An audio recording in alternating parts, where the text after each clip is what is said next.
மீண்டும் நாம் தேவ சமூகத்தில் கூடி அவரை மகிமைப்படுத்தும்படியாய் விண்ணப்பங்கள் வேண்டுதலை ஏறெடுக்கும்படியாய் தேவன் தந்த கிருபைக்காக நான் தேவனுக்கு துதி செலுத்துகிறேன்.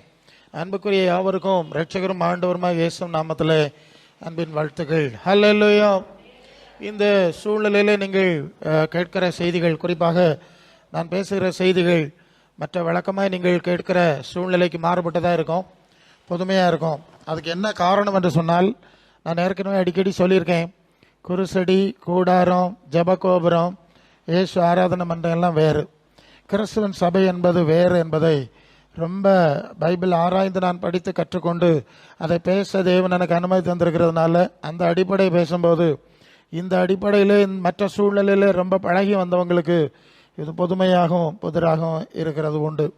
ஆனால் இந்த ஊழியத்துக்கு அழைக்கப்படுகிறவர்களுக்கு கொடுக்கக்கூடிய பொறுப்புகளை நீங்கள் உணர வேண்டும். என்னாகமம் 18ஆம் அதிகாரம் 1 வசனத்தில் ஆசரிப்பு கூடாரத்தை குறித்த அக்கிரமத்தை ஆரோனும் அவன் குடும்பத்தாரும் குமாரரும் சுமக்க வேண்டும் என்று சொல்லி கர்த்தருடைய கட்டளை அங்கே இருப்பதை நீங்கள் அறிந்திருக்க மாட்டீர்கள். நாங்கள் அறிந்திருக்கிறோம். அதை உங்களுக்கு கொஞ்சம் நினைப்பூட்ட வேண்டிய அவசியம் இருக்கிறது. ஆசரிப்பு கூடாரம் என்பது பாவ நிவாரணம் உண்டாகிற இடம், தேவனோடு ஐக்கியம் உறவு ஏற்படுகிற இடம், சூழல்.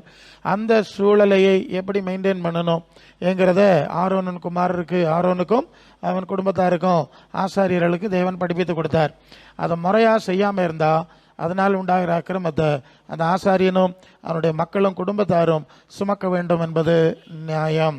நீங்கள் யாத்ராகமம் 28ஆம் அதிகாரம் 38ஆம் வசனத்தில் வந்தால், அந்த பரிசுத்த ஸ்தலத்துக்குள்ளே ஆரோன் போய் அந்த ஆராதனை வழிபாடுகளை செய்யும்போது அவன் தன்னுடைய அங்கியில் மணிகள் கீழே சின்ன மணிகள், பொன் மணிகள் அதில் தொங்க விட்டுருக்கணுமோ, தொங்க விட்டுட்டு தான் உள்ளே போகணுமோ.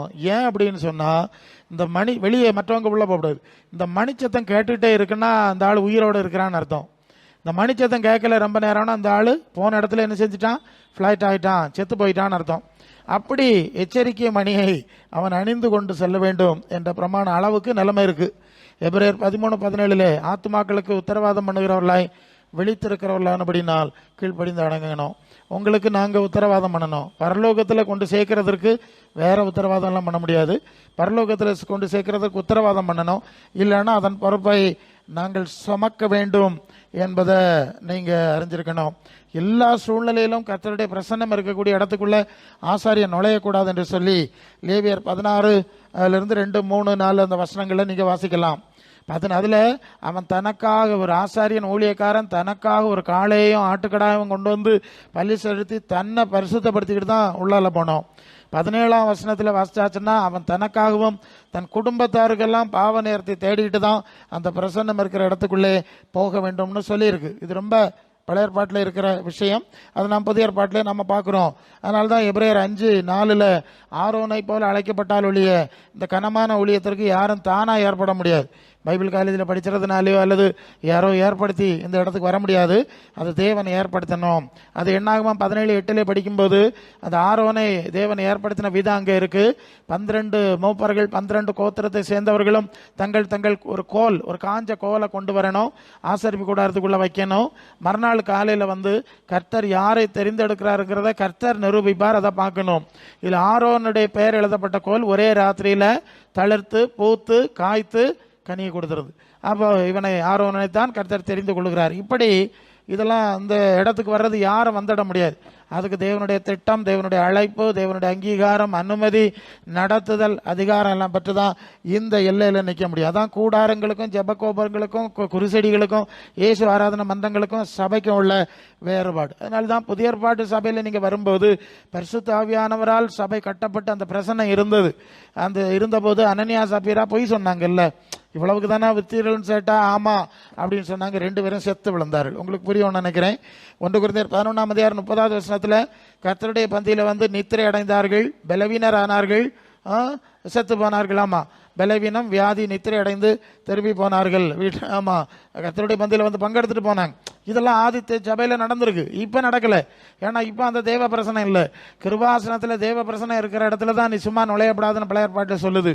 புதிய ஏற்பாட்டில் தேவ பிரசன்னமாகிய பரிசுத்தாவினுடைய ஆளுகை இருக்கிற இடத்துல அதை எப்படி ஹேண்டில் பண்ணணும், மெயின்டைன் பண்ணணும்னு பெரிய நுட்பங்கள் இருக்கிறது. அந்த தேவ பிரசனம் இல்லாத இடம் கத்தோலிக்கம், சிஎஸ்ஐ நிறைய இருக்குது. அங்கே ஒன்றுமே நடக்காது. இதனால தான் நீங்கள் பரிசுத்த ஆவியினுடைய பிரசன்னத்தை எழுப்புதலின் ஆவியை நாம் வாஞ்சிக்கிறோம். அது வந்தால் அது எவ்வளோ கடினமான அல்லது அதை ஹேண்டில் பண்ணுறதுல எவ்வளோ ஜாக்கிரதை காண்பிக்க வேண்டாங்கிறத இந்த பகுதியெல்லாம் நீங்கள் புரிஞ்சுக்கணும். நான் இதெல்லாம் ரொம்ப படித்தவன், ஆராய்ஞ்சவன், எனக்கு இந்த அங்கீகாரம் அதிகாரம் தேவன் தந்தனால தான் அதற்கேற்ற ரீதியில் பேசுவேன். பிரசங்கம் எல்லாம் வித்தியாசமாக இருக்கும். இந்த விளையாட்டு பிள்ளைகள் மாதிரி விளையாடுற மாதிரி விவகாரமாக இது இருக்க முடியாது. அப்போ தேவ கிரியை, கிருபை, வல்லமை, அதிகாரம், அங்கீகாரம் விளங்குற இடத்துல தேவனுடைய நியாய தீர்ப்பும் தண்டனைகளும் இருக்கிறது என்பதை நீங்கள் அறிஞ்சிருக்கணும். அதனால தான் எல்லா வசனத்தையும் ஒன்றும் மறைக்காமல் நாங்கள் சொல்லி உங்கள் இரத்த பலிகளுக்கு நீங்கள் ஆகிவிடுறோம். அந்த விளையாட்டு தினமாக வந்துட்டு போகிறோம் எல்லாம். அதான் நான் அடிக்கடி சொல்லுவேன்ல, நித்திய ஜீவனுக்கு நியமிக்கப்படாதவர்களுக்கு அவர் ஒன்றும் செய்ய முடியாது. ஜீவ புத்தகத்தில் பேர் எழுதப்படாமல் நிறைய பேர் இருக்கிறாங்க. இது இடுக்கமான வாசல், வழி இடுக்கவும் நெருக்கமாக இருக்கிறதுன்னு சொல்லியிருக்கு. சிலர் தான் இருப்பாங்க. ஸோ அதை குறித்தெல்லாம் நாங்கள் கவலைப்பட முடியாது. ஏன்னா நாங்கள் பரலோக தேவனால் அழைக்கப்பட்டு ஏற்படுத்தப்பட்ட ஊழியக்காரர்கள். அது உலகத்தால் ஏற்படுத்தப்பட்டவங்க அப்படி இருப்பாங்களா இருக்கும், அதுக்குள்ளே நம்ம போகல. நீங்கள் புரிஞ்சுக்கிட்டா நல்லது. சபையை அப்படி தான் நடத்தணும், சபையை பரிசுத்தப்படுத்தணும்னு ஆண்டவர் சொல்லியிருக்கார். சாத்தான் தந்திரமாக குடியிருக்கிறான், ஆபத்துகளை விளைவிக்க முயற்சிக்கிறாங்கிறதெல்லாம் உணர்த்துகிறார். அதனால் அதுக்கேற்ப எல்லாருக்கும் விழிப்புணர்வு ஏற்படுத்த வேண்டிய கடமை தொடர்ந்து எங்களுக்கு பல காரியங்கள் உணர்த்துறதுனால நாங்கள் உங்களை அவ்விதமாக நடத்துகிறோம். நீங்கள் புரிந்து கொள்ள வேண்டும். ஹல்லேலூயா. சரி, எழுப்புதல்ங்கிற தலைப்பில் நம்ம செய்தி பார்க்குறோம். அதை தொடர்ந்து சென்று கொண்டிருக்கிறது. அப்போஸ்தலர் 26:18-19 அந்த பரம தரிசனத்துக்கு நான் கீழ்ப்படியாதவனாக இருக்கவில்லை என்ற ஒரு விஷயத்தை பார்த்தவன். நான் கீழ்ப்படிந்தேன். கடந்த நாளிலே அநேகர் பரம தரிசனத்தை அறையிறதும் இல்லை, அதுக்கு கீழ்ப்படிகிறதும் இல்லை. எல்லாருக்கும் அற்புதம் வேணும், அதிசயம் வேணும், கேட்கறதெல்லாம் கொடுக்கணும். ஆண்டவர் சொல்லுவது ஒன்றும் செய்யக்கூடாது. கர்த்தருடைய நாமத்தை வீணிலே வழங்கி பரியாசம் பண்ணிட்டு இருந்தா அது எங்கே போய் முடியும் நமக்கு தெரியாது. அதை சொல்ல நாம் விரும்பலை. சரி, இப்போ பவுல் சொல்லுகிறார், பரம அழைப்பின் பந்தய பொருளுக்காய் நான் லெக்கை நோக்கி தொடர்கிறேன். அது பிலிப்பியர் 3:12-15 வரை சீக்கிரம் படிங்க. இப்போ பரம அந்த வசனத்தை படிங்க. பிலிப்பியர் 3:12-15 சீக்கிரம். அடைந்தாயிற்று, முற்றிலும் தேறியவன் ஆனேன் என்று எண்ணாமல் கிறிஸ்து இயேசுவினால் எதற்காக பிடிக்கப்பட்டேனோ அதை நான் பிடித்து கொள்ளும்படி ஆசையாய் பின்தொடர்கிறேன்.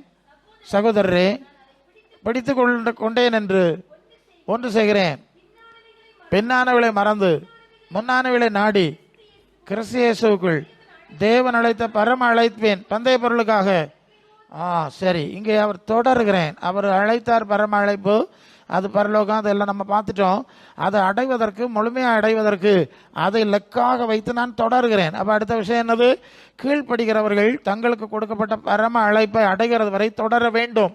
அதை போய் நித்திய ஜீவ கிரீடத்தை அடைகிறது வரைக்கும் அவர்கள் தொடர வேண்டும் என்பது மிக முக்கியமான காரியம். நான் கிறிஸ்துவின் சபைக்குரிய செய்தியை பேசிகிட்டு இருக்கிறேன்.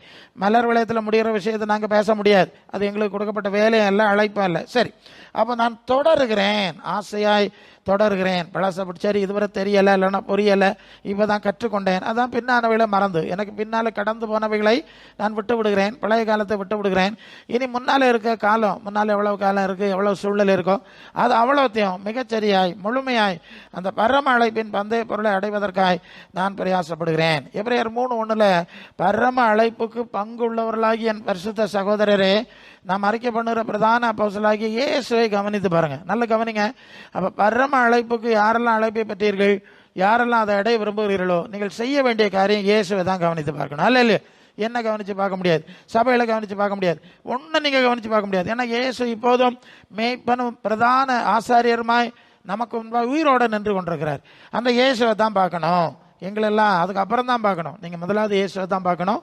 இயேசுவை கவனித்து பார்த்தால் மட்டுமே அந்த பரம அழைப்பின் பந்தய பொருளை பெற்றுக்கொள்ள முடியும் என்பதை மறந்துடப்படாது.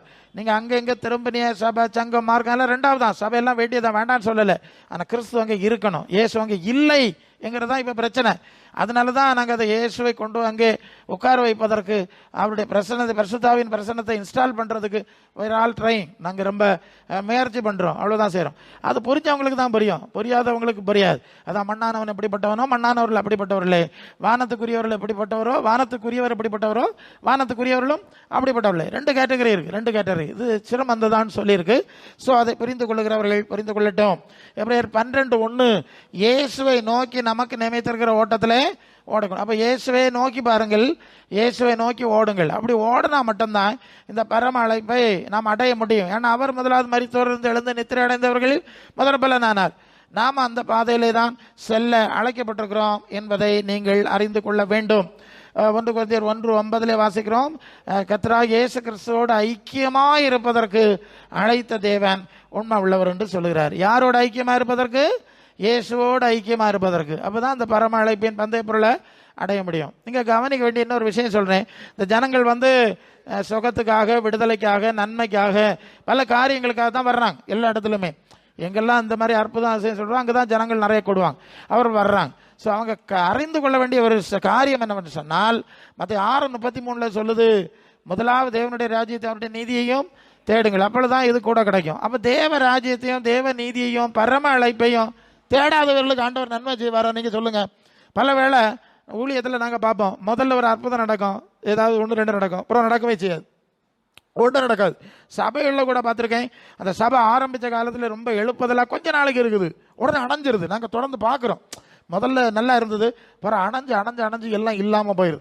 ஸோ இது ஏன் என்று நாங்கள் சிந்திக்கணும். ஏன்னா நாங்கள் ஊழியக்காரர்கள் இல்லையா, ஆசாரியர்கள். இது ஏன் நடக்குது? எங்களுக்கு கொடுக்கப்பட்ட பிரமாணம் எல்லாம் சிந்திக்கும் போது தேவ ராஜ்யத்தையும் தேவ நீதியும் விட்டுட்டாங்க, உலக ராஜ்யத்துக்கு திரும்பினதுனால அது விடுபட்டு போயிடுது. ஜனங்கள் தேவ ராஜ்யத்தின் காரியத்தை தேடலை, அவர்கிட்ட வெண்ணி இல்லை, இந்த சபையில் வெண்ணி இல்லைன்னு ஓடிட்டே இருக்கு. எல்லா இடத்துலையும் நடக்கிறது தான், சுற்றி ஓடிட்டு இருக்கிறாங்க. அதனால் தயவு செய்து தேவ ராஜ்யத்தின் நீதியையும் பரம அழைப்பின் பந்தய பொருளை தேடுற எல்லைக்குள் தெளிவாக இருங்க. யாக்கோபு 4:6 சொல்லுது, பெருமை உள்ளவனுக்கு தேவன் எதிரியா இருக்கிறார். நாங்கள் வசனத்தை திருத்த முடியாது.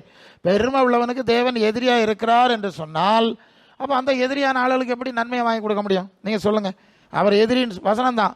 ஆமா, தேச தாழ்மையாக இருந்தாலும் பார்க்குறோம். ஆனால் ஜனங்கள் நாங்கள் பெருமையில தான் இருப்போம், தேவனுக்கு எதிராக தான் இருப்போம். பிரசங்க யார நீர் எங்களுக்கு வாங்கி தரோம்னா நாங்கள் எங்கேருந்து வாங்கிட்டு வர்றது? எந்த கடையிலேருந்து வாங்கிட்டு வர்றது? நீங்கள் யோசிங்க. அந்த அளவு சாத்தானின் பிடியிலே, பிசாசின் பிடியிலே ஜனங்கள் இருக்கிறார்கள். கை காலெல்லாம் முறுக்குவாங்க, எல்லாம் செய்வாங்க. ஆனால் உள்ளே இருக்கிறது பேயின்னு மற்றவங்களுக்கு தெரியாது, எனக்கு டக்குன்னு தெரிஞ்சிடும். எனக்கு கண்முன்ன சர்றன்னு தெரியும், எல்லாத்தையும் போட்டுற முடியாது. நாங்கள் கொஞ்சம் பக்கமாக போவோம். திருப்பரசங்கத்தில் ஒரு மாதிரி போகணும், வீட்டு கூட்டத்தில் ஒரு மாதிரி போகணும், ஊழியர் கூட்டம் ஒரு மாதிரி போகணும், சபைக்குள்ளே சில வேலை எங்கள் கண்ட்ரோல்லே நாங்கள் நடத்த முடியாது, அதை உடச்சிட்டு அங்கே போயிடும். அது நாங்கள் அனுபவத்தில் உணர்கிற விஷயம். சரி, அப்போது இப்படி எல்லாம் வசனத்துக்கு விரோதமாக இருப்பாங்க. 1 யோவான் 2:15 உலகத்தில் அன்பு கூறாதுங்க, அன்பு கூர்ந்தா பிதாவுக்கு அன்பு இல்லை. அப்போ நாங்கள் அப்படிப்பட்டவர்களுக்கு எப்படி நன்மையை வாங்கி கொடுக்குது? யாக்கோபு 4:4 உலக நேசன் தேவனுக்கு விரோதமான பகை என்று அறியீர்களா? தேவனுக்கு பகைஞ்சனா இருக்கிறான் அப்படின்னு சொல்லிடு. அப்போ இவங்களுக்கு எப்படி நன்மை வாங்கி கொடுக்குதுன்னு கேட்கேன். சரி, என்னைக்கோ வந்திய புதுசில் வந்தீங்க, ஜோம் பண்ணி ஆச்சுங்க, அடுத்ததெல்லாம் சொல்லி இப்படியெல்லாம் எங்களுக்கு பிரச்சனை இருக்கு, ஆண்டவர் இப்படி சொல்லியிருக்காரு, கீழ்படிங்கன்னா அதெல்லாம் முடியாது, நாங்கள் வேற குருசடிக்கு போவோம். ஒன்றும் செய்ய முடியாதுங்க, ஒன்றும் செய்ய முடியாது. இது எங்களுக்கு நல்ல தெரிஞ்ச விஷயம். சரி, ஆனாலும் பக்குவமாயிட்டு சரி சிலதை புரியாமல் இருப்பாங்கல்ல அப்படின்னு மென்மையாக சில வேளை செல்ல வேண்டிய சூழ்நிலை ஏற்படுகிறது. சரிதானே? அல்லேலூயா. சரி, 2வது ஆதியாகமம் 3:24 நீங்க படிச்சீங்கன்னா, ஆதாம் ஏவாளோடு குளிர்ச்சியான வேளையில உலாவி கொண்டிருந்த ஆண்டவர் ஒரு கட்டத்தில் அவனை தோட்டத்தை விட்டு துரத்தி அடிச்சிட்டார். எப்படியா? தோட்டத்தை விட்டு அவர் அவனை மனுஷனை துரத்தி விட்டு அங்கே சுட வீசி கொண்டிருக்கிற சுடரொளி பட்டயத்தை வச்சுட்டார். நல்ல கவனிங்க, குளிர்ச்சியான வேளையில் அவர்களோடு உலாவி கொண்டிருந்த ஆண்டவர் இப்போ அவர்களை துரத்தி அடிக்கிற வார்த்தை சரிதானே அங்கே இருக்கும். அவரை படைச்சது அவரு, தன்னுடைய சாயலில் படைச்சு ஆசீர்வதிச்சு 1:28 பள்ளிக்குங்க பெருகுங்க பூமியை அவர் தான் ஆசீர்வதிச்சார். பிள்ளைகள் ஆசீர்வாதமாக இருக்கிறது தானே அவருக்கு விருப்பம். சரி, இதெல்லாம் செஞ்சவர் அவர் தான். இவன் ஒரு கட்டத்தில் மகிமை எடுத்துட்டார். அந்த ஆதியாகமம் 3:16-19 நீ பெருகும்போது வேதனையாயிரம், நீ சாபம் பூமி நிமித்தம் சபிக்கப்பட்டிருக்கும், குறுக்கு முள்ளு மண்டையில் இருக்கப்பட்ட மண்ணுக்கு திரும்பாய், அதை விட முடியல, தோட்டத்தை விட்டு விரட்டி துரத்தி விட்டார் என்று பார்க்கிறோம். ஸோ இப்படிப்பட்ட நிலையிலே சிக்கிக்கொண்ட மனிதன் மீண்டும் அதை அடைந்து கொள்ள வேண்டும் என்று தேவன் விரும்பிதான் இந்த சுவிசேஷத்தையும் சபையையும் வச்சிருக்காரு. எதுக்கு வச்சிருக்காரு? கொஞ்ச நாள் பூமியில தின்னு குடிச்சு முடிச்சுக்கிட்டு மண்ணில் கொண்டு வச்சதுக்காக வேண்டிய ஒன்று அந்த சபையை வச்சல.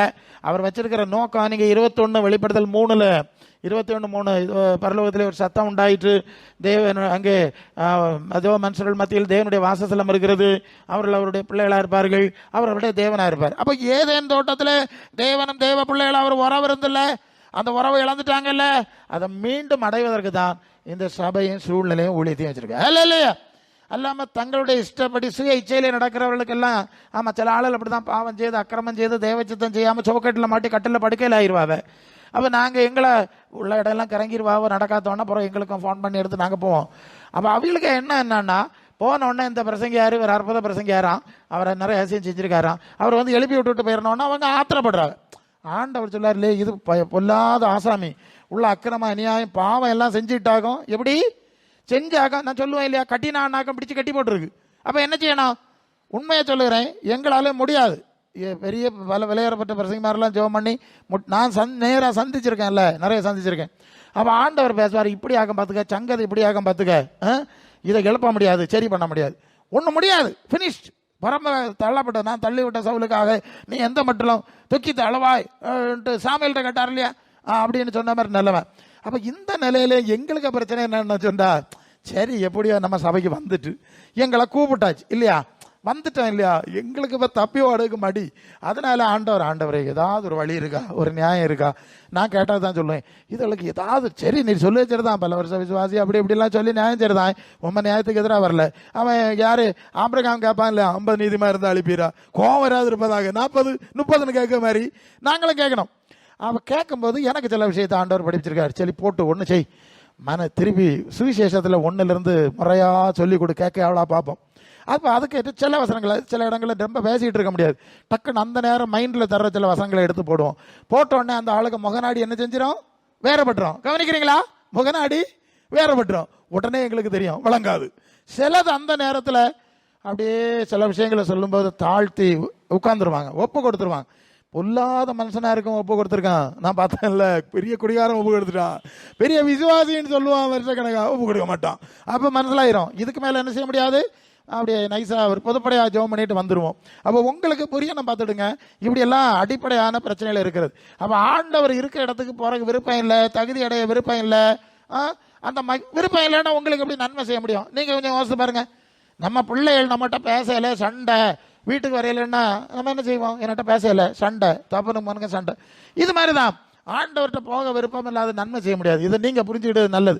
அதனால தான் இயேசுவை பாரு, அவருடைய வசனத்தை பாரு. அப்போ எங்களை பார்க்கணும்னு சொல்லலையே, நாங்களாம் வேற ஒன்றும் தனி புத்தகம் எழுதிட்டு வரையில, இங்கே இருக்கிறதுல இருந்தால் சில குறிப்பாக ஆவியானவர் உணர்த்துற எடுத்துகிட்டு வர்றோம். உங்களுக்கு புரியுதுன்னு நினைக்கிறேன்.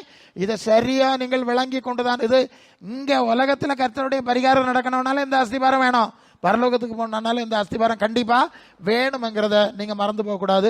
அப்போ தேவனுடைய ராஜ்யத்துக்கு தேவ சித்தம் செய்து தேவ மகிமையுடைய அவரோடு இருக்க விருப்பமில்லாத போனால் நாம் நன்மையை பெற்றுக்கொள்ள முடியாதுங்கிறத மிக தெளிவாய் உணர்ந்து கொள்ள வேண்டும். உங்களுக்கு உணர்த்த வேண்டிய கடமை எனக்கு இருக்கிறது. அப்போ பிலிப்பியர் 3:14 சொல்லார், நான் தொடர்கிறேன், நான் ஃபாலோ பண்ணுறேன். அது அந்த சப்ஜெக்ட் தான் மீண்டும் வரணும். நான் தொடர்ந்து வருகிறேன், நான் அதாவது இயேசுவை பின்தொடர்கிற ஒரு அனுபவம். அதான் என் நாடு என் சத்தத்துக்கு செவி கொடுக்கிறது, அவன் எனக்கு பின் செல்லுகிறது. அப்போ இயேசுவை தொடர்கிற அனுபவம். ஒரு வந்தோடனே நோய் வந்தோடனே ஆத்திரத்துக்கு மட்டும் ஓடி வந்துட்டு காணாமல் போகிறது கிடையாது. அந்த ஜெபத்தில் சொன்னியாலே எவ்வளோ ஜனங்கள்லாம் நன்மை பெற்றவங்க உண்டு, ஏன் காணலை? காரணம் நான் இங்கே வர்றதுக்கு முன்னாலே பிரம்மாண்டமாக ஜனங்கள் கூடியிருக்காங்க. பாச சொன்னாங்க, ஆண்டவர் செய்த காரியங்களும் அற்புதங்களும் இந்த கல்யாண மண்டபம்லாம் நிறைஞ்சி விளம்பிடும்னு சொன்னாங்க. இப்போ ஏன் நிறையலன்னு கேட்டேன். மொத்த ஊழியக்காரர் தானே இப்போ இருக்காரு, இப்போ கட்டடம் எல்லாம் கொஞ்சம் விசாலமாக எல்லாம் ஓரளவு செஞ்சு வச்சுருக்கோம். இப்போ அவங்க ஏன் இல்லைன்னா இப்படிப்பட்ட கள்ள கூட்டணியில் இருக்கிறாங்க. சாத்தான் சித்தம் செய்கிறதுக்கு எங்களுக்கு பலம் வேணும், எங்கள் சுய இஷ்டத்தில் நடறதுக்கு எழுப்பி விடுங்க. ஆண்டவர் கட்டி போட்டிருக்காரு. யாரா ஆண்டவர் கட்டி போட்டிருக்காராம், கட்டல் கிடையாக்குறாராம், நம்ம போய் எழுப்பி விடணுமா? லவதோக்கியா சபை தியத்திராவா சபையில் ஒரு பொம்பளை இருந்தாலாம், தீர்க்க தரிசனி என்று சொல்லுகிற ஒரு பொம்பளை. ஆமாம், விக்கிரகங்களுக்கு படைக்கப்பட்டது புசிக்கிறது வேசி மார்க்கெல்லாம் செஞ்சுட்டாலாம். அதனால அவளை கட்டல் கடையாக்க வேண்டி சொல்லியிருக்கு. அப்போ கட்டல் கடையா யாரு? ஊழியக்காரி ஸ்தானத்தில் இருந்த ஒருத்தையா கட்டல் கடை ஆக்கியாச்சு. இப்போ இந்த கட்டல் கடை ஆக்கின ஆளில் எழுப்பி விடுவாங்க, ஜோம் பண்ண காலில் போவேன். நான் ஊழியங்களில் பல சந்திச்சிருக்கேன் இல்லையா, கட்டில் கடை ஆக்கி போட்டுருவார். ஒரு இடத்துல இப்படி ஒரு எனக்கு தெரியாது, ஒரு ஊழியர் கூட்டத்துக்கு நாங்கள் பிரசங்கம் பண்ணணும். நான் பிரசங்கம் பண்ணிக்கிட்டு இருக்கும்போது இப்படி சொன்னேன், கண்ணுக்குட்டி ரொம்ப துள்ளுது, ரொம்ப துள்ளிச்சுன்னு சொன்னால், நானும் பசு எல்லாம் வளர்த்தோம் பார்த்தியெல்லாம், ரொம்ப துள்ளிச்சுன்னா எங்களுக்கு அதை அடக்கணும்னா என்ன செய்வோம்னா, இந்த மூக்களோடி ஒரு ஓட்டை போட்டு ஒரு சரட்டு போட்டு கிழத்த ஒரு கட்டி விட்டுருது.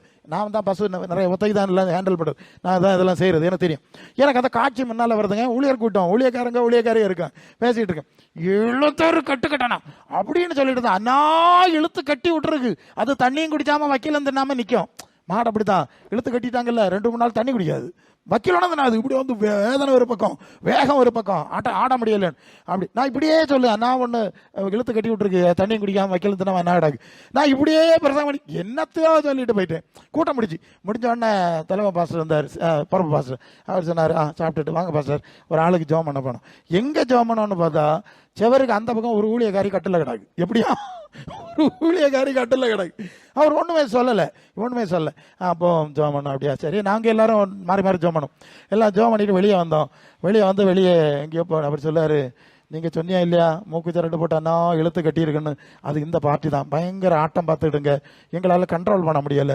ஆமா, அப்புறம் ஆண்டவர் மூக்கு திரண்டு போட்டாக்க என்ன போட்டிருக்காரு, தான் ஆவியானவர் பேசினார். இப்போ புரியுதா உங்களுக்கு? எத்தனை விஷயம் ஊழியக்காரர்களே உடையல, அப்போ உங்க காரியம் எப்படின்னு நமக்கு தெரியல. சரி, அப்போ வெளிப்பா இருக்கணும், இயேசுவை பின்தொடர வேண்டும் கடைசி வரைக்கும், மரண பரியந்தம் அவரோடு பின்தொடர்வதற்கு நீங்கள் ஜாக்கிரதையா இருக்கணும். இதுக்கு இடையில பிசாசு என்ன செய்வேன்னு சொன்னா வேற பக்கத்துல உங்களை திசை திருப்புவான். நீங்க கலாத்தியர் 5:7 நீங்கள் நன்றாய் ஓடினீர்களே, அந்த வசனத்தை படி, சத்தியத்தை விட்டு நன்றாய் ஓடினீர்களே, சத்தியத்துக்கு கீழ்ப்படியாமல் போகத்தக்கதாய் உங்களுக்கு தடை செய்கிறவன் யார்? நல்லா கவனிச்சுங்க. நல்லா ஓடிக்கிட்டு இருப்போம் பாருங்க, ஆண்டவரை பார்த்து பேய் இடையில வந்துடுவான். அதை தடை, சத்தியத்துக்கு விரோதமாய் நடக்க செய்கிற பல முயற்சிகள் நடக்கும். அதான் லூக்கா 4:5 பிசாசு இயேசு ஞானஸ்நானம் பெற்று கரையேறி ஊழியத்துக்கு போற நேரம், பரிசுத்தாவியம் பெற்றாச்சுங்க. பேய் வந்து சொல்லுறான், நீ பரலோக ராஜ்யத்தை பேசாண்டாம், பூலோகத்தை பற்றி பேசு, நான் உனக்கு இஷ்டமானவனுக்கு இதை பூமியின் உயர்ந்த சார்ந்த தருகிறேன்னு கூப்பிடுகிறான் இல்லையா? இயேசு சொல்லுறாரு, எனக்கு பின்னாக போச்சாத்தானே அப்படின்னு வந்து பரலோக ராஜ்யம் சமீபம்னு சொல்லி மத்தேயு 4:7 பிரசங்கத்தை முதலாவது பிரசங்கம் பண்றார். அப்ப இயேசுவையே தேவ சித்தம் செய்ய முடியாம, சத்தியத்தை போதிக்க முடியாம தடை செய்யறதுக்கு பிசாசு இவ்வளவு பிரம்மாண்டமா வந்தா நம்ம விட்டு வைப்பானா? இது ஜனங்களுக்கு தெரியணும். தேவனுடைய சித்தம் செய்ய அழைக்கப்பட்டு ஓடிக்கொண்டிருக்கிறோம். அதில் பிசாசு பல தந்திரமான காரியங்களை பொய்யா பேசி அவங்க மனசை கெடுத்து கிறிஸ்துவின் உறவில் இருந்து இழுத்து போடுகிற காரியம் நடக்கல. அதனால தான் சபையை நடத்திட்டு இருக்கிறோம். இல்லைன்னா ஒரே நாளே ஜெபம் பண்ணி பரலோகத்துக்கு போன விட்டுடலாம் இல்லையா? சாவது வரைக்கும் பிசாசு ஏமாத்துவான். சில வேலை சிலர் வரமாட்டாவ, அவங்கள தேடி போனோம். ஏன் வரையில நீங்க கூட்டத்துக்கு, என்ன காரணம், உங்க நியாயத்தை சொல்லுங்க, அதுக்கு விளக்கம் இருந்தா சொல்லி கொடுக்கணும், ஜெபம் பண்ணணும். சிலருக்கு ஒரு நியாயமா இருக்காது, பல்ல கட்டிட்டு சும்மா நின்றுகிட்டே இருப்பாங்க. நியாயம் இருந்தாலே சொல்லுறதுக்கு இங்க என்னத்த நியாயத்தை சொல்லுது, நாங்க பிரசங்கிட்ட என்னத்த நியாயம் சொல்லுது, அவர்கிட்ட 1000 நியாயம் இருக்கும். நம்ம இப்ப சொல்ல போனா இப்படி எல்லாம் நிப்பாவ. அதுக்கெல்லாம் ஜெபம் பண்ணி திருப்பியும் ஒரு சபை நடத்துறதுங்கிறது அப்படிதான். உடனே தேடி போகணும், கூட்டிகிட்டு வரணும், நாள் முடிஞ்ச வரைக்கும் பார்க்கணும், முடியாட்டா என்ன செய்ய முடியும் இல்லையா? அப்படி எல்லாம் இருக்கிறது. நீங்கள் மத்தேயு 4:17 தான் மனம் திரும்புங்கள், மனசை பரலோகத்துக்கு நேராக திருப்புன்னு ஆண்டவர் பேசுறாருல, அந்த சம்பவம். அப்ப என்ன நடக்குன்னா பிசாசு வேற பக்கம் திருப்புறான், ஆண்டவர் நம்ம இன்னொரு பக்கம் திருப்புறார். அல்ல, நீங்க இயேசுக்கு பின்னால நடக்கும் போதுதான் இது நடக்கும். நீங்க இயேசுக்கு பின்னால நடந்தீங்கன்னா பிசாசும் சரி யாரும் சரி உங்களை திசை திருப்பினாலும் உடனே ஆண்டவர் சொல்லுவார்ல, இங்க வா, கையப்படி சொல்லுது. இந்த பிள்ளைகளை வந்து நம்ம இடுப்புல வச்சிருக்கோம், சின்ன பிள்ளைகளை இடுப்புல வச்சுட்டு போனா அது சரவி களை விழுந்துரும். பத்திரிக்கையெல்லாம் சாடி அங்க ஒரு கலரை கண்டவன, ஒரு முட்டாயை கண்டவன சாடி ஓடிடும். அப்ப அந்த தள்ள பலமாத பிடிச்சுக்கிடுவா. இல்லைன்னா சிக்கல். நான் நெய்யூர் ஆஸ்பத்திரிக்குன்னா பஸ்ஸுக்கு நிக்கேன், அந்த பக்கம் அங்க ஆஸ்பத்திரியில யாரும் இருக்காவ. அதுல ஒரு தகப்பன ஒரு சின்ன பிள்ளை, அதுக்கு ஒரு 6-7-8 வயசுக்குள்ளதான் இருக்கும். அது நல்ல பத்திரமா பிடிச்சிட்டு அந்த ரோடை கிராஸ் பண்ணி மறுபக்கம் வந்து ஆப்பிள் வாங்க வந்தாரு. நான் இந்த பக்கம் பஸ்ஸுக்கு நிற்கேன், ஆப்பிள் வாங்கியாச்சு. இந்த ஆப்பிளை வாங்கவேளை என்ன செஞ்சாருன்னா, இந்த பையனை விட்டுட்டு அதை எடுத்து பார்க்கணும்ல, திருப்பி பார்க்கறதுக்கு கையை விட்டார். கையை விட்டாதான் உண்டு. இந்த பையன் ரோட்டுக்கு இந்த பக்கம் நின்னா இல்லையா, பட்டார்னு ரோடை கிராஸ் பண்ணி மறுபக்கம் ஓடிட்டான். அந்த பக்கத்துல இருந்து கிராஸ் பண்ணியாக இந்த பக்கம் கூட்டிட்டு வந்தாரு, நல்ல பலமா பிடிச்சி குடிச்சிட்டு வந்தாருங்க. இங்க வந்து ஆப்பிள் எடுக்க கையை விட்டோன்னா பையன் எல்லாரும் பார்த்துட்டே இருக்கோம், ரோடை கிராஸ் பண்ணி அந்த போயிட்டான். அந்த நேரம் பார்த்து அங்கேருந்து ஒரு அம்பாசடர் கார் வந்து, நல்ல கவனிக்கணும், நல்ல காலம் அது என்னது, எல்போர்டு டிரைவிங் கார். ஒரு ஆள் ஓட்ட, இன்னொருத்தன் பக்கத்தில் இருப்பான். டபுள் கிளச்சு டபுள் பிரேக்குன்னு சொல்லுவோம். 2 பிரேக், 2 இவன் பிரேக் அடிச்சலன்னா அவன் பிரேக் அடிப்பான், இல்லைன்னா பிரச்சனை. கரெக்டாக வந்து அந்த ரோடை கிராஸ் பண்ணுவோம், அந்த பையனுக்கு மேலே லேசாக டச் பண்ணல பையன் கீழே விழுந்துட்டான். நடு ரோட்டில் கிடக்குறான், வண்டிக்கு நடுவில் கிடக்குறான். நான் பார்த்துட்டே இருக்கோம், கரெக்டாக அவன் பிரேக் அடித்தான், கவனமாட்டு அடிச்சு படாமல் அந்த பையன் கீழே விழுந்துட்டான். அடிப்படலை. அப்படி எல்லாரும் அதிர்ச்சியாக பார்க்குறோம். கதாப்பன் கையை பிடிச்சிக்கிட்டு இருக்க எவ்வளோ பாதுகாப்பு. கையை விட்டா ஒரு செகண்ட்ல என்ன நடக்குதுன்னு பார்த்தியா? இது மாதிரியாகும். நம்ம ஆண்டவருக்கு பின்னால நடந்தா அவர் நம்ம கவனமாக கொண்டு சேர்ப்பார். அல்ல இல்லையா? நீ வேற ஆளுக்கு பின்னால் நடக்காத. நான் இதை அனுபவிக்கிற மனுஷன். அல்ல இல்லையா? நிறைய பேர் விழுந்தோம், நொறுங்கினோம், வலிவு போனோம், பின்வாங்கி போனோம்லாம் கதை பேசிட்டு போட்டு நான் அதை விமர்சனம் பண்ணல. ஆனால் நான் ஒன்று நினைப்பேன், ஒத்தைக்கு தானே நடந்து வந்தோம், நமக்கு சப்போர்ட் பண்ணுங்க ஆளை இல்லை, தேடுதே இல்லை, நம்புதே இல்லை. இவ்வளோ பாதுகாப்பாக எத்தனையோ உங்க சும்மா பறந்தா வந்தோம், எல்லாம் பட்டுக்குள்ளி, பயங்கரம், நெருப்பு, தீயையும் தண்ணீரையும் கடந்து வந்தோம், செழிப்பான மேட்டிலை கொண்டு வந்து விட்டாருன்னு சொன்ன மாதிரி, கண்ணி தரித்தது குருவி தப்பினதன் மாதிரியாக கடந்து வந்த பாதை திரும்பி பார்த்தா தெரியுது, அட தெய்வமே இந்த தூரத்தில் எப்படி வந்தோம், ஒருத்தனை இந்த சூழ்நிலையை கடந்து வர முடியாதுங்கிறது கன்ஃபார்மாக தெரியும், ஒருவர் கூட வந்ததுனால. அந்த வார்த்தையை அவர் சொல்வார், ஊழியக்காரர் மேலே சொல்லியிருக்கார், பிசாசு பலமுறை வந்து அழிக்க முயற்சி பண்ணா நான் தான் அவனை உயிரோட வச்சிருக்கேன். இல்லை இல்லை, அந்த தைரியத்தில் தான் நான் பேசுகிறேன். அப்போ நாம எல்லாரும் ஆண்டவரோட நடந்தா, ஒரு வேளை விழுகையில் சிறக்கல் வந்தாலும் அவர் காப்பாற்றுவாரா இல்லையா, சரியா கரம் பிடிச்சு நடத்துவாரா இல்லையா, நடத்துவார். நாம் நடக்குதில்லை. எவ்வளோ நடத்தியிருக்கார், அந்த நன்றி நமக்கு கிடையாது. இந்த ஆண்டவர் நடத்தினாரே, அவர் சொல்ல மாதிரி கீழ்ப்படி, அந்த கீழ்ப்படிதலும் தாழ்மையும் பக்குவம் இன்னைக்கு ஜனங்களுக்கு கிடையாது. முந்தின காலத்தில் ஜனங்களெல்லாம் ஒரு ஒரு ஊழியத்துக்கு போவேன், எனக்கு இந்த ஆவியானவர் தரும்போது சில இடத்துல காரமாக வார்த்தையை சொல்லிடுவேன். அப்போ எனக்கே நான் இயல்பிலே ரொம்ப அன்பாக பேசணும்ல, இயல்புல வாலிபத்திலேயே ரொம்ப மென்மை பேசணும், கோவப்படப்படாது அப்படிங்கிற ஒரு மேலான எண்ணம் உள்ளவனாக இருந்து இறைச்சி மீன் கூட சாப்பிட மாட்டேன்னா பார்த்துடுங்க, மறக்கிறது தான் சாப்பிடுவேன், செய்வோம். ஏன்னா அதெல்லாம் சாப்பிட்டா குணம் முரட்டுத்தனமாக ஆயிரம்னு சில புத்தகத்தில் படிச்சுன்னா. ஸோ எஸ், அதனால் அதெல்லாம் செய்யாமல் தான் கடந்து வந்திருக்கேன். பிறகு ஆண்டவருக்குள்ள பரிசுத்தாவியை பெற்றா அது சில இடங்களில் அடித்து பிச்சுக்கிட்டு போயிடும். எனக்கு ரொம்ப சங்கடம், இப்படி போகப்படாது. நான் விரும்பாத குணம் பரிசுத்தாவி வந்த பிறகு வந்துட்டு, அப்போ இது ஏன் இவ்வளவு தூரம் வேகமாக போகுது? அப்போ ஒரு சபைக்கு நான் போகும் பாருங்க, நான் போகல, அந்த பக்கமே போகல. கொஞ்ச நாள் கழிச்சு அந்த பாஸ்டர் ஃபோன் பண்ணார், என்ன பாஸ்டர் உங்களை அந்த பக்கமே காணல. அப்போ நான் மனசில் இருந்தே சொல்லிட்டேன், பாஸ்டர் இப்படி சர்றன்னு வந்துடுது ஏதோ எனக்கே. ஏன்னா நான் இப்படி வாழணும்னு ஆசைப்பட்டவன், மற்றவங்களை வருத்தப்படுத்துறது எனக்கு இயல்பில் இஷ்டம் கிடையாது, அது யாருக்கும் அப்படி தான். ஸோ அதனால் எனக்கு கொஞ்சம் மன கஷ்டமாக இருக்குன்னு என்னை பற்றி நான் சொன்னேன். அவர் சொல்லார், ஐயா ஐயா எங்கள் ஐயா நாயே பேய நரியன்னெல்லாம் திட்டுவார், நீக்கு அந்த மாதிரிலாம் இன்னும் திட்டு வாங்க பாஸ்டர்னு விட்டார். அப்போ நினச்சிக்கிட்டேன், அந்த காலத்தில் ஊழியக்காரர்கள் எப்படி திட்டியிருக்காங்க புரியலையா? அதெல்லாம் கேட்டு பொறுமையாக இருந்தவர்கள் இன்னைக்கு ஊழியக்காரர்களாக இருக்கிறார். புரியுதானு சொல்லுது? இன்னைக்கு ஜனங்களுக்கு இன்னைக்குள்ள ட்ரெண்டே, பிள்ளைகளே நமக்கு கட்டுப்படுத்த முடியலை, அடங்கி இருக்கல. புரியுது இல்லையா? சின்ன பிள்ளைகள் இன்னைக்கு நிலையை பார்க்க இல்லையா? நிறைய விஷயம் இருக்கு. ஸோ இன்னைக்கு உள்ள ஜனங்களுக்கு அந்த சகிப்பு தன்மை இல்லை. நம்ம என்ன செய்ய முடியும்? கர்த்தர் பேசும்போது சகிக்க முடியாதவர்களுக்கு நம்ம ஒன்றும் பதில் சொல்லி தீராதுங்கிறத நீங்கள் அறிந்து கொள்ளணும். வெளிப்படுத்தல் 21:4 அது என்ன சொல்லுதுன்னா, அவருடைய கண்ணீர் யாவையும் தேவன் துடைப்பார், இனி மரணம் இல்லை, இனி துக்கம் இல்லை, இனி அலறி அழ வேண்டிய அவசியம் இல்லை. நல்லா கவனிக்கணும். நீங்கள் மீண்டும் சொல்லுகிறேன், அப்போ நம்முடைய கவலை, கண்ணீர், துக்கம், வருத்தம் இதெல்லாம் போனோம்னு சொன்னால் பரலோகத்துக்கு தான் போனோம். நான் சொல்லுவது புரியுதா? எதுக்கு தான் சொல்லுகிறோன்னா, பிரச்சனை தீர்றதுக்கு நீ கூட்டத்துக்கு வராண்டா. நான் நேரடியாக சொல்லுவேன், பிரச்சனை எங்களுக்கும் தீராது, உனக்கும் தீராது, எல்லாருக்கும் பிரச்சனை பரலோகத்தில் தான் தீரணும். அப்போ பிரச்சனை இல்லாத ஒரு இடத்துக்கு போகணுமா இல்லையா? அதுக்கு போகிறதுக்கு உங்களை தகுதிப்படுத்துகிற வேலையாக நாங்கள் செஞ்சுக்கிட்டு இருக்கிறோம். அல்லாமல் உனக்கு பிரச்சனை எல்லாம் தீர்த்தருவாரு, நீ சோமா கிடந்து உறங்குன்னு சொன்னால் யாருக்கு நடக்கும்? சொல்லுவான், உன் துக்க நாட்கள் முடிஞ்சு போகணும்னு சொல்லுவான், ஒரு நிரந்தரமாகவே மண்ணில் தான் வச்சணும். அதனால் தயவு செய்து எங்களுக்கு அப்படி சொல்ல முடியாது. இந்த பிரச்சனை தீர்க்கிறதுக்கு நீங்கள் வராத, பிரச்சனை இல்லாத ராஜ்யத்துக்கு போறக்குவா அல்ல இல்லையா? அதில் ஒரு முக்கியமான விஷயத்தை உங்களுக்கு சொல்லணும். அது 22:3 வெளிப்படுத்தல் சொல்லுது, இனி ஒரு சாபம் வராது. ஆட்டுக்குட்டியான ஒரு சிங்காசனம் இருக்கிற இடத்துக்கு போனாதான் இந்த சாபம் எல்லாம் முடிவுக்கு வரும். நீங்கள் மனசில் வைக்கணும். அதனால இங்கே போவோம், நோய் போவோம், பிரச்சனை எல்லாம் தீரோன்னு நினைக்காம, பிரச்சனை இல்லாத ஒரு ராஜ்யத்துக்கு நான் தகுதி அடையணுமே ஆண்டவரேங்கிற நோக்கத்தில் தான் ஓடுகிறவர்கள் தான் அந்த பரம அழைப்பின் பந்தய பொருளுக்காய் தொடருகிறவர்கள். மற்றவையெல்லாம் வேற பரம அழைப்புக்கு வரல இல்லையா? பாதியில் விட்டுட்டு ஓடிடுவாங்க. நீங்கள் 1 Corinthians 10:13 சோதனையோடு தப்பும்படியாய் 10:13 படிங்க. ஒன்று, சோதனை இல்லாமல் நேரிடவில்லை, திராணிக்கு மேலாக சோதிக்கப்படும்படி இடம் கொடாமல் சோதனையை தாங்கத்தக்கதாக சோதனையோட கூட தப்பிக்கொள்ளும்படியான, அந்த வார்த்தையை நல்லா பிடிச்சிக்க. சோதனை இருக்கு, போராட்டம் இருக்கு, பிரச்சனை இருக்கு, அதுக்கு தப்பி போகிறதுக்கு ஒரு சின்ன வழி கிடக்கும். பார்த்துக்க, இப்போ புரியுதா? விசுவாச ஜீவியம் எப்படிப்பட்டதாகும்? எல்லா பிரச்சனையும் தீர்ந்து அப்படி ஆடிட்டு போக முடியாது. பிரச்சனைகள் இருக்கும், கொந்தளிப்பு இருக்கும், கவலைகள் இருக்கும். அதுக்கு ஊட தப்பி போகிறதுக்கு ஒரு வாசல் கிடக்கும், பறந்தங்க போயிடணும். அல்ல இல்லையா? நான் ஒரு இடத்துல பஞ்சாயத்து ஆஃபீஸ் எங்கள் ஊரில், அதுக்கு முன்னால் வில்லேஜ் ஆஃபீஸா ஏதோ ஒரு விஷயத்துக்கு நான் நிற்கிறேன். அப்போ நிற்கும்போது என் கூட முன்னால் படித்த ஒரு பையன் அவன் வந்துட்டான். அவன் பயங்கர தண்ணி, எப்போ பார்த்தாலும் தண்ணியில் ஆடிக்கிட்டு தான் நிற்பான். இவன் தண்ணி அடிச்சுட்டு தான் வாரான். அப்படியே வந்தான், என்ன பார்த்தான், மனசிலாக்கிட்டான். இப்படி பார்த்தா, என்ன தாடியெல்லாம் வச்சுருக்கேன், என் தாடியை பிடிச்சி எழுத்தான், என்ன நீண்ட அங்கியெல்லாம் போட்டிருக்கேன்னு அங்கேயே பிடிச்சி எழுத்தான்.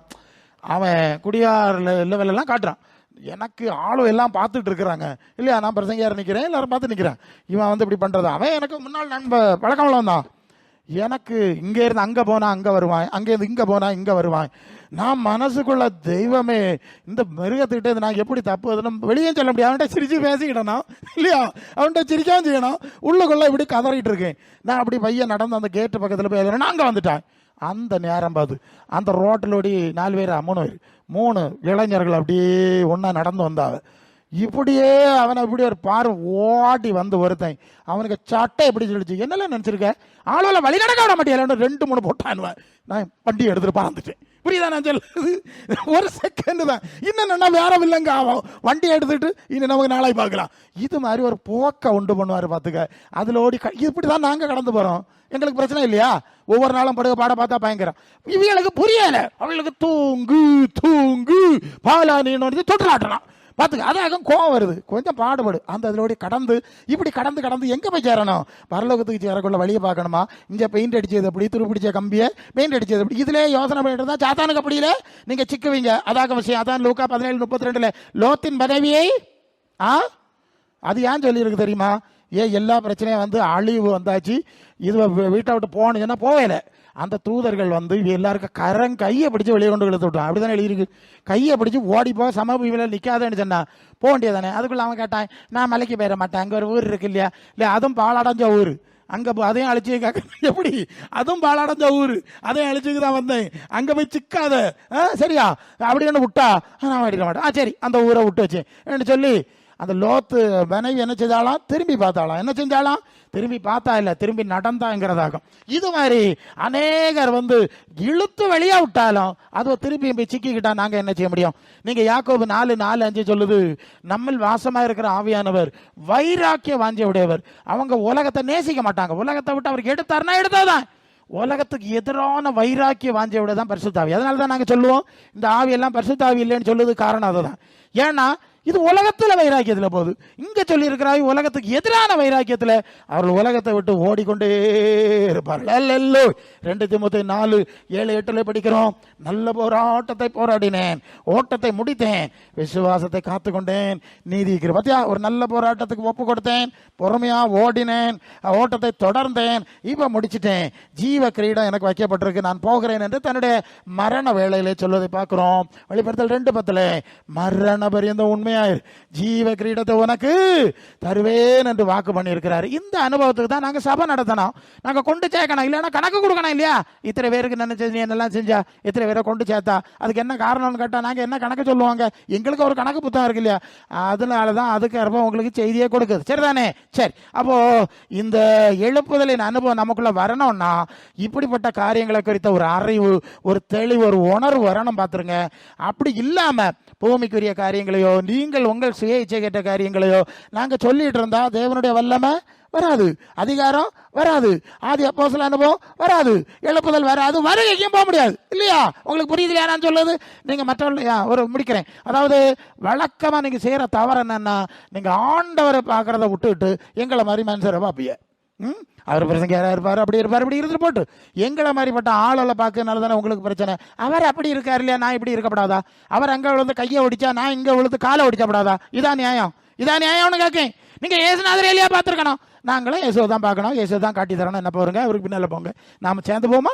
ரைட், நீங்களும் அப்படிதான் போனோம், நாங்களும் அப்படிதான் போனோம். இதனால தான் கெட்டு போறியா? தயவு செய்து சொல்லுகிறேன், இயேசுக்கு பின்னால ஓடுகிற, அவரை பின்தொடர்ந்து ஓடுகிற ஓட்டமாய் உங்கள் ஓட்டமாய் இருந்தால் மட்டும்தான் நல்ல போராட்டமா நீங்க முடிக்க முடியும். நித்திய ஜீவனை பற்றி கொடு, விசுவாசத்தை நல்ல போராட்டத்தை போராடு, விசுவாசத்தை போராடு, நித்திய ஜீவனை பற்றி கொள்ளு.